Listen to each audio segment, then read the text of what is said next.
ಎಲ್ಲರಿಗೂ ನಮಸ್ಕಾರ. ಮತ್ತೊಂದು ವಿಡಿಯೋಗೆ ಸ್ವಾಗತ. ಎಲ್ಲ ಹೆಂಗಿದ್ದೀರಾ? ಇವತ್ತೊಂದು ಸ್ಪೆಷಲ್ ಬೈಕ್ ರಿವ್ಯೂ ಇದೆ. ಆ ಸ್ಪೆಷಲ್ ಬೈಕ್ ಯಾವುದು ಅಂದರೆ ಅದು ನನ್ನದೇ ಬೈಕ್. ಅದು introducing the all new Scrambler 350.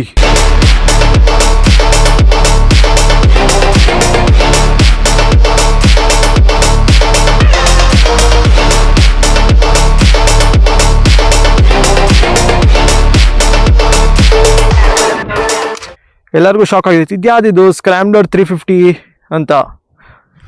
Royal Enfield Classic 350 signals edition, dual channel ABS.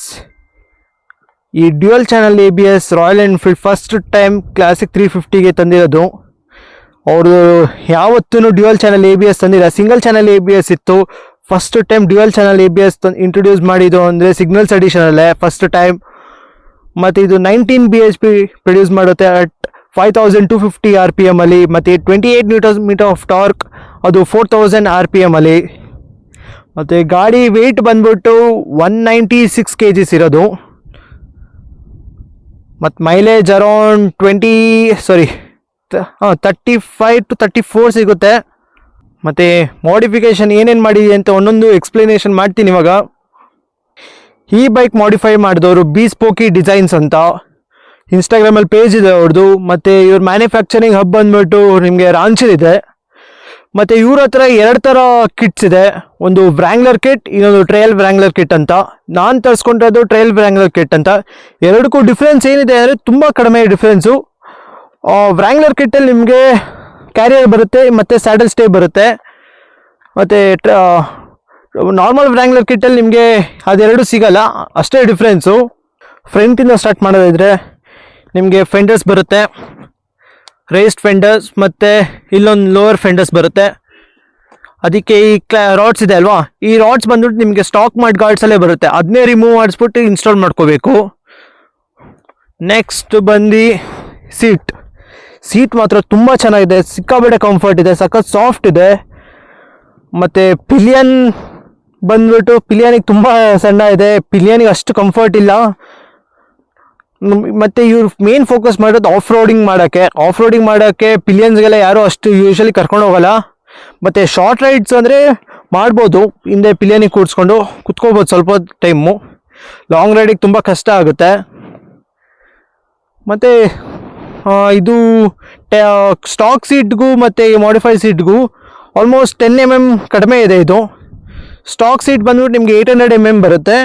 ಮತ್ತು ಆಫ್ಟರ್ ಮಾಡ್ ನಿಮಗೆ 790 mm ಬರುತ್ತೆ, 10 mm ಕಡಿಮೆ ಆಗಿದೆ. ಇಲ್ಲಿ ಕೆಳಗಡೆ ಬಂದರೆ ನಿಮ್ಗೆ ಇಲ್ಲೊಂದು ಪ್ಲೇಟ್ ಸಿಗುತ್ತೆ. ಈ ಪ್ಲೇಟ್ ಬಂದು ನಿಮಗೆ ಸ್ವಲ್ಪ ಕೊಚ್ಚೆ ಎಲ್ಲ ಆರಬಾರ್ದು ಅಂತ. ಇಲ್ಲಿ ಅವ್ರು ಕೊಟ್ಟಿರುವಾಗ ಇಲ್ಲಿ 2 ಬೋಲ್ಟ್ ಮಾತ್ರ ಇದೆ, ಇಲ್ಲಿ 2 ಕಾಣಿಸ್ತಿದೆ ಅಲ್ವಾ, ಇದು 2 ಬೋಲ್ಟ್ ಮಾತ್ರ ಇತ್ತು. ಆಮೇಲೆ ನಾನು ಇಲ್ಲೊಂದು ಎಕ್ಸ್ಟ್ರಾ ಬೋಲ್ಟ್ ಹಾಕ್ತೆ ಸ್ವಲ್ಪ ಸ್ಟಿಫ್ ಆಗಿರಲಿ ಅಂತ. ನೆಕ್ಸ್ಟ್ ಒಂದು ಸ್ಯಾಡಲ್ ಸ್ಟೇ ತುಂಬ ಚೆನ್ನಾಗಿದೆ, ಬಿಲ್ಡ್ ಕ್ವಾಲಿಟಿ ಮಾತ್ರ. ಮತ್ತು ಕ್ಯಾರಿಯರ್. ನೆಕ್ಸ್ಟ್ ಇದೊಂದು ಬ್ಯಾಕ್ ಸೈಡ್ ಫೆಂಡರ್ಸ್ ಮತ್ತು ಇಂಡಿಕೇಟರ್ಸ್ ಮತ್ತು ಟೇಲ್ ಲೈಟ್. ಮತ್ತು ನಂಬರ್ ಪ್ಲೇಟ್ ಹೋಲ್ಡರ್ ಕ್ಲ್ಯಾಂಪು ಕೊಟ್ಟಿದ್ರು ಅವರು. ಆದರೆ ನಾನು ಅದು ಹಾಕ್ಸ್ಲಿಲ್ಲ, ಏನಕ್ಕೆ ಅಂದರೆ ತುಂಬ ವೈಡ್ ಇತ್ತದು, ಮತ್ತು ಅದು ಕೆಳಗಡೆ ಬರ್ತಾಯಿತ್ತದು. ನನಗೆ ಕೆಳಗಡೆ ಇಷ್ಟ ಆಗಲಿಲ್ಲ ಡಿಸೈನ್ ಸ್ವಲ್ಪ ಅದು, ಅದಕ್ಕೆ ನಾನು ಸ್ವಲ್ಪ ಮಾಡಿಫೈ ಮಾಡಿಸಿ ಮೇಲೆ ಹಾಕ್ಸಿದ್ದೀನಿ.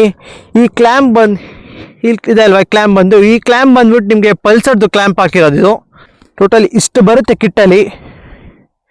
ಮತ್ತು ಮೇನ್ ಅಡ್ವಾಂಟೇಜಸ್ ಏನು ಅಂದರೆ ಈ ಮಾಡಿಫೈ ಮಾಡಿಸಿರೋಕ್ಕೆ ಒಂದು ಆಫ್ ರೋಡ್ ಈಸಿಯಾಗಿ ಮಾಡ್ಬೋದು. ಮತ್ತು ವೆಯ್ಟ್ ರಿಡಕ್ಷನ್ ಆಗಿದ ತಕ್ಷಣ ನಿಮಗೆ ಮೈಲೇಜ್ ಆಟೋಮೆಟಿಕ್ಕಾಗಿ ಇಂಪ್ರೂವ್ ಆಗುತ್ತೆ, ವೆಯ್ಟ್ ಕಡಿಮೆ ಆಗಿದ ತಕ್ಷಣ. ಮತ್ತು ಗಾಡಿ ಲುಕ್ ಹೆಂಗಿತ್ತು ಅಂತ ಕಮೆಂಟ್ ಮಾಡಿ ಹೇಳಿ. ಮತ್ತು ನಾನು ಏನೇನು ಆಕ್ಸೆಸರೀಸ್ ಹಾಕ್ಸೀನಿ ಅಂತ ಅದು ಹೇಳ್ತೀನಿ ಇವಾಗ. ಫ್ರಂಟಲ್ಲಿ ಯೂನಿವರ್ಸಲ್ ನಕಲ್ ಗಾರ್ಡ್ಸ್ ಹಾಕ್ಸೀನಿ. ನಂಗೆ ಇದು ಅರೌಂಡ್ 1800 ರೂಪೀಸಿಗೆ ಸಿಕ್ತು. ನೆಕ್ಸ್ಟ್ ಬಂದು ಹಿಮಾಲಯನ್ ಹ್ಯಾಂಡ್ ಗ್ರಿಪ್ಸ್. ಇದು ಸಖತ್ ಅಂದರೆ ಸಖತ್ ಇಂಪಾರ್ಟೆಂಟ್. ಇದು ಹಿಮಾಲಯನ್ ಹಾಕ್ಸೋದು ನಿಮಗೆ ಎಷ್ಟು ಚೆನ್ನಾಗಿ ಗ್ರಿಪ್ ಸಿಗುತ್ತೆ ಅಂದರೆ, ನಿಮಗೆ ಸ್ಟಾಕ್ ಹ್ಯಾಂಡಲ್ ಬಾರ್ಸಲ್ಲಿ ಅಷ್ಟು ಗ್ರಿಪ್ ಸಿಗೋದೇ ಇಲ್ಲ. ಮತ್ತು ನಿಮಗೆ ಮ್ಯಾಕ್ಸಿಮಮ್ ಒಂದು 3 years ಬರುತ್ತೆ ಅಷ್ಟೇ ಅದು. ಆಮೇಲೆ ಫುಲ್ಲು ಸ್ಮೂತ್ ಆಗಿಬಿಡುತ್ತೆ, ಸಿಕ್ಕಾಬಿಟ್ಟೆ ಸ್ಮೂತ್ ಇದೆ ಅದು.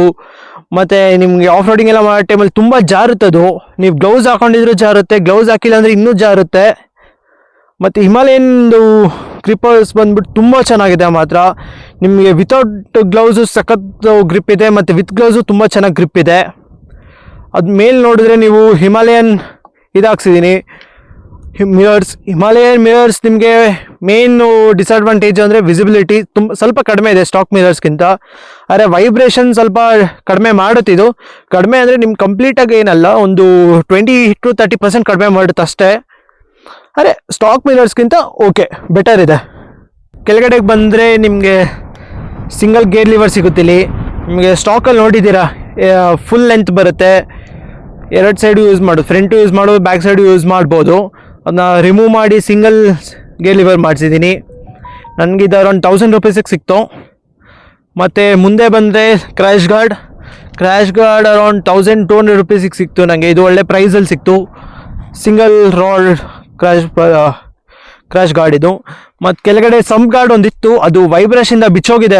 ಅದು ಇವಾಗ ಮನೇಲಿ ಇಟ್ಟಿದ್ದೀನಿ. ಇದು ರಿಮೂವ್ ಮಾಡಿಸ್ಬೇಕು. ಈ ರಾಡನ್ನು ಸ್ವಲ್ಪ ಆಕ್ವರ್ಡಾಗಿ ಕಾಣಿಸ್ತಾ ಇದೆ. ರಿಮೂವ್ ಮಾಡಿಸ್ಲಾ ಇಲ್ಲ ಅದೇ ಸಮ್ ಗಾರ್ಡ್ ಹಾಕ್ಸ್ಲಾ ಅಂತ ಗೊತ್ತಿಲ್ಲ, ನೋಡ್ತಾ ಇದ್ದೀನಿ. ಯಾವುದು ಬೇರೆ ಯಾವ್ದಾದ್ರು stock Royal Enfield sump guard ತುಂಬ ಚೆನ್ನಾಗಿದೆ, ಅದು ಹಾಕ್ಸ್ಬೇಕಂತ ಯೋಚನೆ ಮಾಡ್ತಾಯಿದ್ದೀನಿ. ಸೊ ಇದಿಷ್ಟು ಬಂದು ನನ್ನ ಬೈಕ್ ಮಾಡಿಫಿಕೇಷನ್ ಮತ್ತು ಆಕ್ಸೆಸರೀಸು. ನಿಮಗೆ ಒಂದು ವಾಕರ್ ಅಂತ ತೋರಿಸ್ತೀನಿ. ಇವಾಗ ರೈಡಿಂಗ್ ಎಕ್ಸ್ಪೀರಿಯನ್ಸ್ ಹೇಳ್ತೀನಿ ಬನ್ನಿ. ಎಕ್ಸಾಸ್ಟ್ ನೋಟ್ ಕೇಳಿಸ್ಕೊಳ್ಳಿ.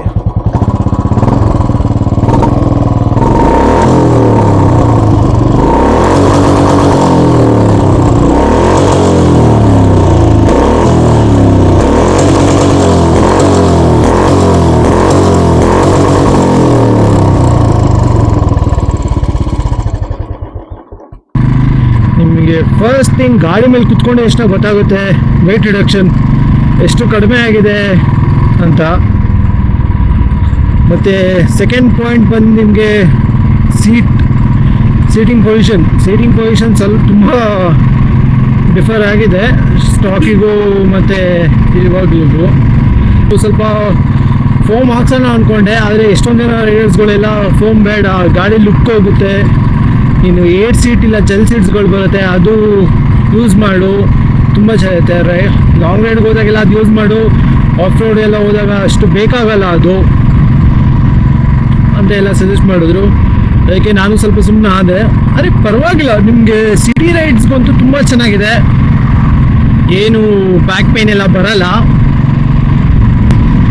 ಮತ್ತು ಈ ಥರ ಮಾಡಿಫೈ ಆಗಿರೋ ಬೈಕ್ಸಲ್ಲಿ ನಿಮ್ಗೆ ಓಡಿಸ್ತಾ ಇದ್ರೆ ಆ ಕಾನ್ಫಿಡೆನ್ಸ್ ಲೆವೆಲೇ ಬೇರೆ ಇರುತ್ತೆ. ನಿಮಗೆ ಸ್ಟಾಕಿಗೂ ಮತ್ತು ಇದಕ್ಕೂ ತುಂಬ ಡಿಫ್ರೆನ್ಸ್ ಇರುತ್ತೆ.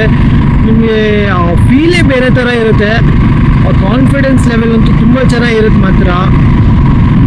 ಮತ್ತು ವೆಯ್ಟ್ ರಿಡಕ್ಷನ್ ಆದಮೇಲೆ ಪಿಕಪ್ ಅಂತೂ ತುಂಬ ಚೆನ್ನಾಗಿದೆ. ತುಂಬ ಈಸಿಯಾಗಿ ಇವಾಗ 100 ಟಚ್ ಮಾಡ್ಬೋದು. ನೋಡಿ ಹಿಮಾಲಯನ್ ಮಿರರ್ಸು ನಾನಿವಾಗ 82, 83 ಇದ್ದೀನಿ ನಾನಿವಾಗ. ನೋಡಿ ವೈಬ್ರೇಷನು ಎಷ್ಟು ಲೈಟ್ ಆಗಿದೆ, ನಿಮಗೆ ಅಬ್ಸರ್ವ್ ಮಾಡ್ಬೋದು ಬ್ಯಾಕ್ ಸೈಡು. ಆದರೆ ನಿಮಗೆ ಸ್ಟಾಕ್ ಮಿರರ್ಸಲ್ಲಿ ಏನೂ ಕಾಣಿಸ್ತಾ ಇಲ್ಲ ಈ ಟೈಮಲ್ಲಿ. Full vibration ಬಂದ್ಬಿಡ್ತಾಯಿತ್ತು. 80 ಹೋಗ್ತಿದ್ರೆ ಆರಾಮಾಗಿ ಕಾಣುತ್ತೆ, ಆದರೆ ಪರವಾಗಿಲ್ಲ, ಒಂದು ರೇಂಜಲ್ಲಿ ನೋಡ್ಬಿಟ್ಟು ಸುಮ್ಮನೆ ಆಗ್ಬೋದು. ನಿಮಗೆ ಸ್ಟಾಕ್ಸಲ್ಲಿ ಅಂತೂ ಏನೂ ಕಾಣಲ್ಲ.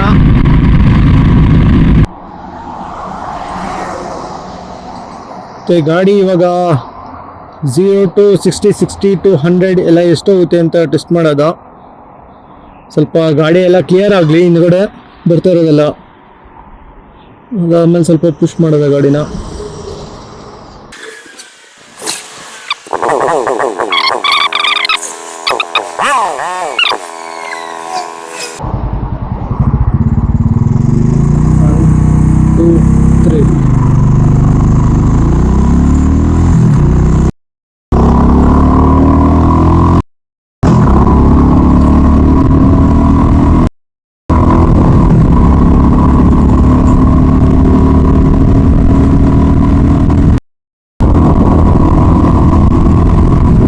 ನೋಡಿದ್ರವ 0 to 40 ಎಷ್ಟಕ್ಕೆ ಹೋಯ್ತು ಅಂತ, 40 to 60 ಎಷ್ಟಿಗೆ ಹೋಯ್ತು, 60 to 80, 80 to 100 ಎಷ್ಟಿಗೆ ಹೋಯ್ತು ಅಂತ. ಮತ್ತು ನಂದು ಟೋಟಲ್ ಮಾಡಿಫಿಕೇಷನ್ ಅಮೌಂಟ್ ಎಲ್ಲ ಎಷ್ಟು ಆಗಿದೆ ಅಂತ ಇವಾಗ ಡಿಸ್ಪ್ಲೇ ಮೇಲೆ ಬರ್ತಾ ಇರುತ್ತೆ, ಟೋಟಲ್ ಎಷ್ಟೆಲ್ಲ ಖರ್ಚಾಗಿದೆ ಬೈಕ್ ಮೇಲೆ ಅಂತ. ಸೊ ಈ ಬ್ಲಾಗ್ ಇಲ್ಲಿಗೆ ಎಂಡ್ ಮಾಡ್ತಾ ಇದೀನಿ. ಹೆಂಗಿತ್ತು ಅಂತ ಎಲ್ಲ ದಯವಿಟ್ಟು ಕಮೆಂಟ್ ಮಾಡಿ ಹೇಳಿ. ಇನ್ನೂ ಯಾರ್ಯಾರು ನನಗೆ ಇನ್ಸ್ಟಾಗ್ರಾಮಲ್ಲಿ ಫಾಲೋ ಮಾಡ್ತಾಯಿಲ್ಲ, ಡಿಸ್ಕ್ರಿಪ್ಷನ್ ಲಿಂಕ್ ಹಾಕಿಡ್ತೀನಿ, ಮತ್ತು ಸ್ಕ್ರೀನ್ ಮೇಲೂ ನನ್ನ ಇನ್ಸ್ಟಾಗ್ರಾಮ್ ಐ ಡಿ ಬರ್ತಾ ಇರುತ್ತೆ, ಹೋಗಿ ಫಾಲೋ ಮಾಡಿ. ನೆಕ್ಸ್ಟು ನಾನು ಯಾರು ರೈಡ್ಸ್ಗೆ ಹೋದ್ರೂ ಇನ್ಸ್ಟಾಗ್ರಾಮಲ್ಲಿ ಹಾಕ್ತೀನಿ. ಸೊ ಇನ್ನೂ ಯಾರ್ಯಾರು ಫಾಲೋ ಮಾಡ್ತಿಲ್ಲ ಹೋಗಿ ದಯವಿಟ್ಟು ಫಾಲೋ ಮಾಡಿ. ಸೊ ಹಂಗೆ ಈ ಬ್ಲಾಗ್ ಹೆಂಗಿತ್ತು ಎಲ್ಲ ಕಮೆಂಟ್ ಮಾಡಿ ಹೇಳಿ. ಏನಾದ್ರು ತಪ್ಪು ಮಾತಾಡಿದರೆ ಕ್ಷಮಿಸ್ಬಿಡಿ. And thank you so much.